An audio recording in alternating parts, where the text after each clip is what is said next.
What is going on, traders? Welcome back to the Traveling Trader. So it looks like these GME short sellers won't stop. I was taking a look at the GME short interest, and it is still really high according to this research group called S3 Partners. So there's a ton of articles coming out saying that hedge funds like Melvin Capital closed their short positions, but there's really no way of knowing that for sure. According to this research group, S3, the short interest still stands at 113%. So even though there's a ton of news stories saying that these hedge funds closed their shorts, that the short interest is actually dropping, the borrow fee says otherwise. It's still very expensive to borrow shares of Gamestop if you wanted to short it now. The borrow fee still stands at around 50% on new shares, meaning if you wanted to short GameStop now, it would cost you 50% interest in order to borrow those from the exchange.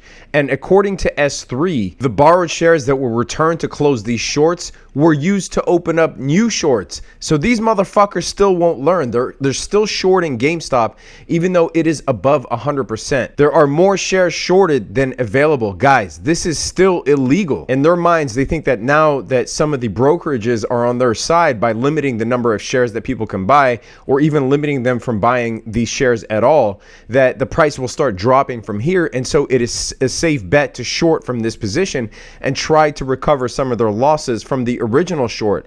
And if they succeed, this short will even be more massive than the original one, because initially all of these hedge funds were shorting from, you know, like the $12, $14 range.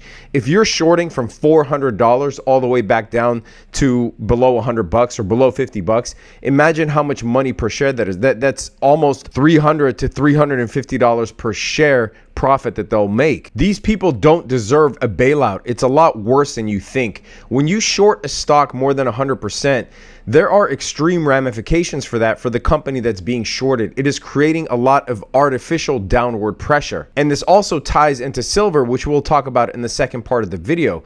But I'll explain why naked shorting is detrimental, why it's dangerous, apart from it being obviously illegal, which I've stated multiple times already. So here's a quick diagram of what naked shorting looks like. Let's just say that there's 100 shares of a stock available. Let's just take GameStop for example, right? There's 100 shares available in the market. Now let's say that a short seller, let's say that this person is the short seller here. A short seller wanted to short the 100 available shares of GME. These are the only shares left in the market, right? So they are looking to short these shares, so they effectively sell them, and they sell them to a happy buyer who's willing to buy these shares. Fine. Now, in order to short them, they have to go and borrow this from the exchange and then sell them to the buyer. What happens if another short seller comes along and is like, hey, I want to short GameStop too. I think it's a shitty stock. This person is going to go back to the exchange, and is like, yo, give me some shares so I can short it and sell it to this idiot buyer over here. I'm using the term idiot from his or her perspective, obviously. The broker will come back to this seller, the short seller, and say, hey, I don't have any shares for you to borrow to sell. The short seller, in this case would be someone like Melvin Capital, says, don't worry about it. Let's do an IOU, meaning that, you know, we'll just write a promissory note, and I want to short another 100 shares of GME, and I'll promise you that if things go wrong, I'll pay it back. So in essence, they're creating fake shares. This is what's called naked shorting. So in essence, these 100 GME shares that are sold to this buyer came out of nowhere. So you see what the problem is already. This dilutes the stock. This already dilutes the stock because you created 100 new shares out of thin air. And as you guys know from stock offerings and whatnot, when you flood the market with additional shares, it dilutes the price. So it creates downward pressure. So not only are you attempting to bankrupt the company, which has salaries to pay, people's lives are on the line, but you are also trying to influence the price of the stock so that you can make money on your short. This is criminal. This is fucking illegal. So as long as the GME shorts remain over 100%, and currently, as per S3, that research firm, it sits still at around 118%. They need to keep getting punished for this, especially if the regulatory bodies are not going to do anything about it. See, buying a stock is as American as apple pie. All you're doing is participating in the free market. You're saying, I like this company, doesn't matter the reason. All of these bozos that are on CNBC claiming that, you know, this isn't ethical speculation or this isn't legit buying, all you're trying to do is drive the price up. It does not matter why why you chose to buy a stock. You shouldn't need to qualify that. Buying a stock is legal. You have the money, you want to pay for the shares. It's these people that need to be controlled and regulated, not you, not the buyer. We already have laws in place for this, right? They don't need to create new legislation in order to fight what's going on with Wallstreetbets or with anybody else that's trying to buy the stock. We have regulation in place, and it's to regulate the people that are already committing the illegal trading activity. And you're hearing all these arguments. Even the CEO of Robinhood said the other day that they basically want to protect the buyer. You want to protect the buyer when he or she is making money? What about protecting people when they're actually in need? These people hit the lottery. You want to protect them? And I want to show you this clip by the former CEO of Overstock, and he was talking about how his company was subject to this at one point. But here he talks about what are some of the issues of naked shorting. Problems. The mid-size problem is you can destroy companies using this technique.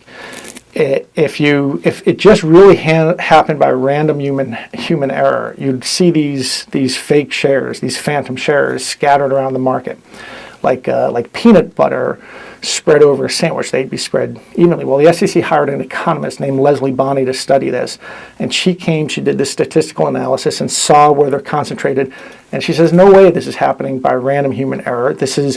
It's massive, it's endemic in the system, and it's clearly being used to manipulate. It's clearly being targeted. And how it's used to manipulate is you go after a small company, a small cap, meaning 300 million, 400 million or less. You pick a biotech or a financial company or just a technology company where it's easy to create a lot of misdirection and smoke and mirrors about. You couldn't do what I'm about to describe. You couldn't do to IBM or Microsoft. But you can do it to small companies.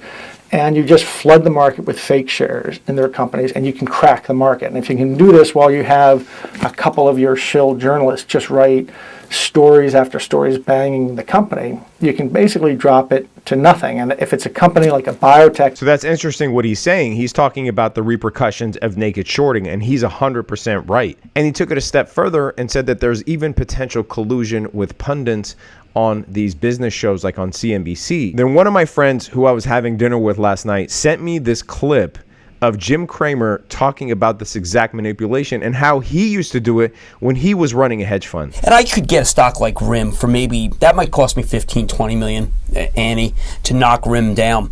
But it would be fabulous because it would beleaguer all the moron longs who are also keying on research and motion. So we're seeing on today with RIM, we're seeing that. That's, again, when your company's in a survival mode, it's really important to defeat research in motion and get the Pisanis of the world and the people talking about it as if there's something wrong with RIM. Then you would call the journal and you get the bozo reporter on research in motion, and you would feed that there's a Palm's got a killer it's going to give away. These are all the things you must do on a day like today, and if you're not doing it, maybe you shouldn't be in the game. It's so funny that he's talking about research in motion, which was the parent company of BlackBerry, and it's ironic because BlackBerry is now a part of this whole Wallstreetbets story.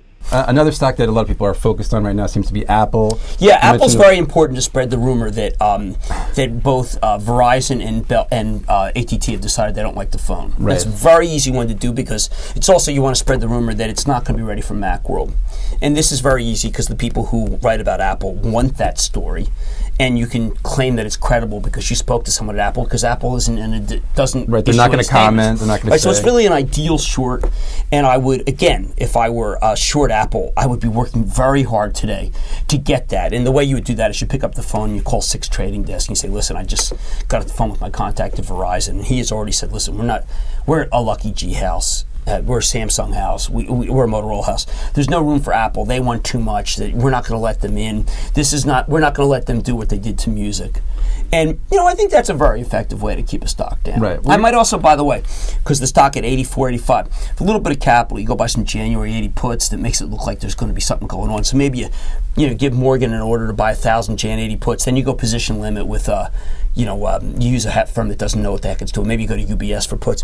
And you just kind of create an image that there's going to be news next week, and that's going to frighten everybody. Right. Then they all go out and say large put buyer UBS. And then they call Pisani again. You have to use those guys and say, listen, I see a big buyer of puts, and I'm told that it's SAC. You would do that too.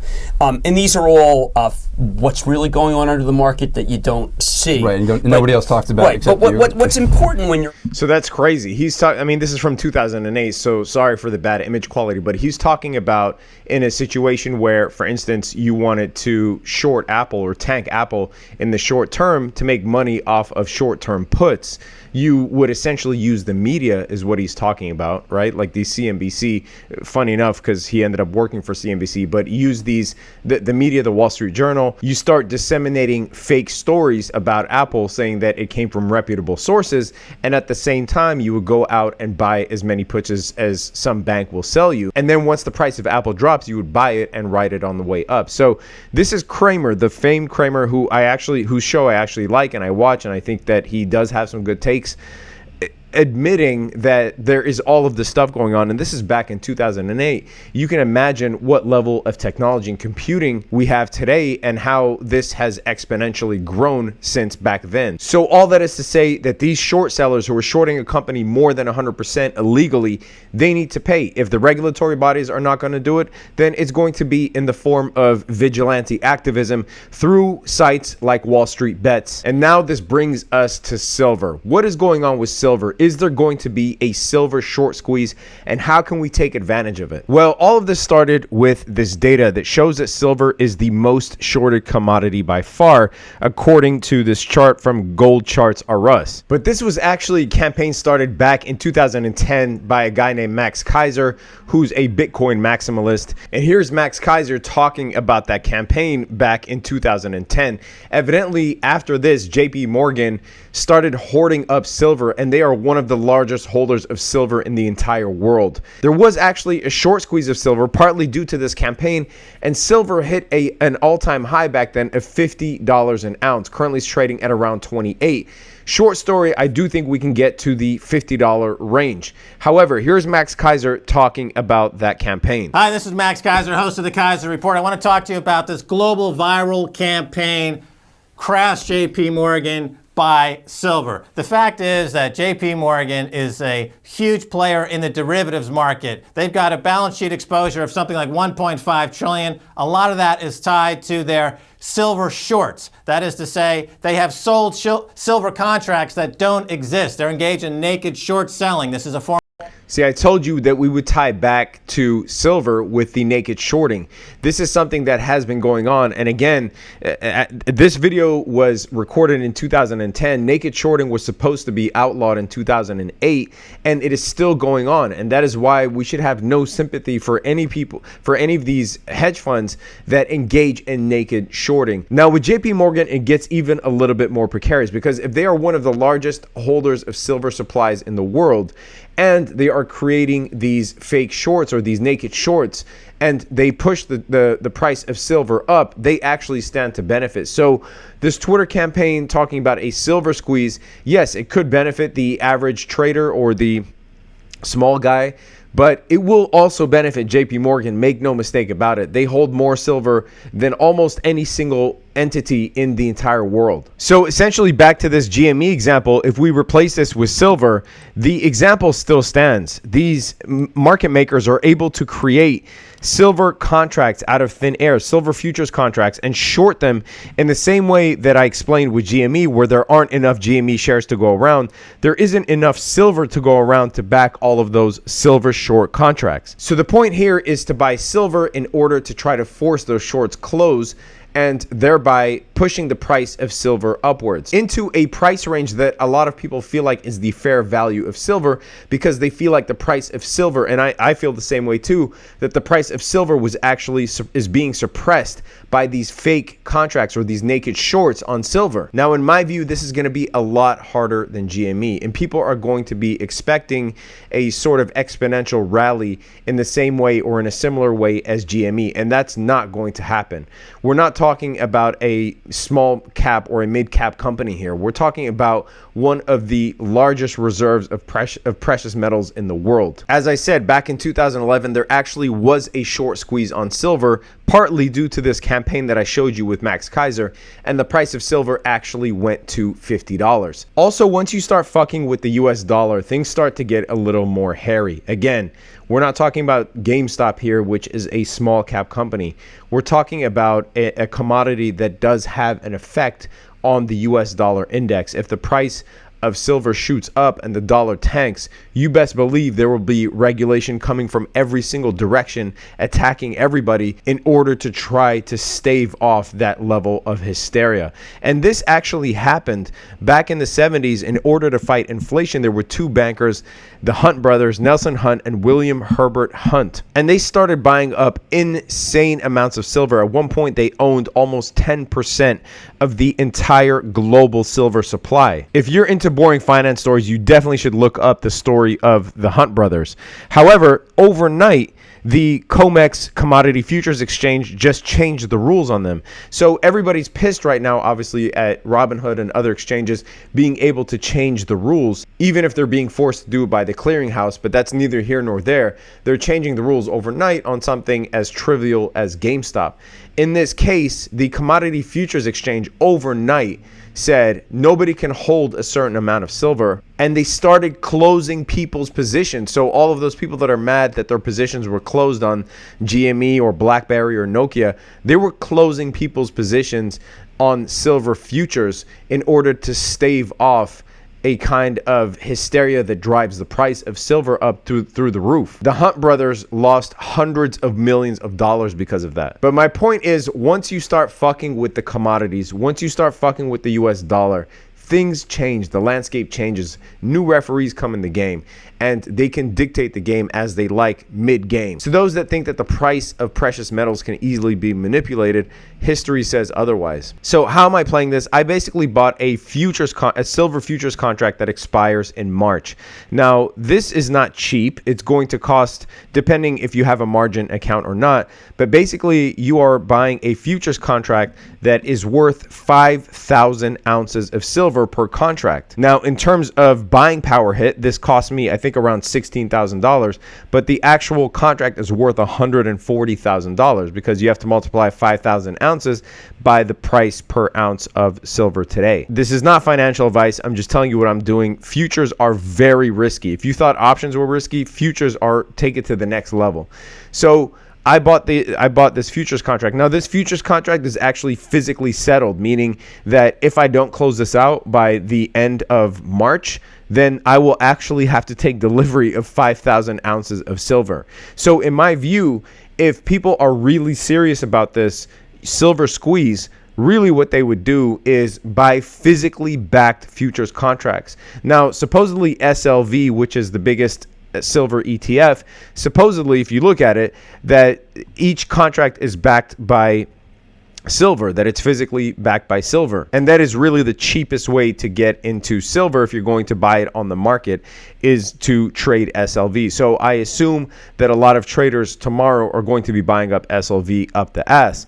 However, if you really wanted to stick it to the man in terms of gaining physical delivery of silver, if you buy a futures contract, they are required to give you physical delivery of that silver if you don't close out your contract by the expiration, which in my case, I bought the March contract. Now, I personally am planning on selling this because I have nowhere to put 5,000 ounces of silver. How if this goes up to the $30, $40, $50 range, then we'll be sitting pretty. Just to give you an idea of how much money this can make, for silver futures contract, every 1/10 of a cent represents $5, meaning that every cent or every penny that this futures contract goes up, that represents $50 per cent per penny. So you could see how much money you can lose and gain very quickly by engaging in futures. So read up on it, do your own research, not financial advice, just telling you what I'm doing. Other than that, you can also trade options on these futures. And if your account is not eligible to trade futures, you won't be able to do this. So your next best option is to trade SLV contracts or SLV options, right? You can buy SLV outright, which currently the price is at around $27, but you can also buy calls, say like the one that expires in March or April or June. And I assume a lot of people will be doing this tomorrow, but you could buy like the $30 call expiring in April for $173. Now, this one's already up somewhat, but the IV percentile is still 64. So it is above average in terms of implied volatility, but there is a lot more room to grow. If we see a spike in silver, you'll see that implied volatility shoot up, and therefore that will also help the price of the options. But again, if you want access to all of my trades, link is in the description below. Sign up. I will send out all of these trades. I hope you learned something. If you did, leave a big fat thumbs up just like this. Leave it in the comment section below. Let me know how you are trading silver, how you are trading GameStop, what you think of the idea of naked shorting, what you think should happen to any hedge fund or company that shorts naked. I think I know the answer. Subscribe to the channel, hit that notification bell. Stay safe out there, traders. Peace.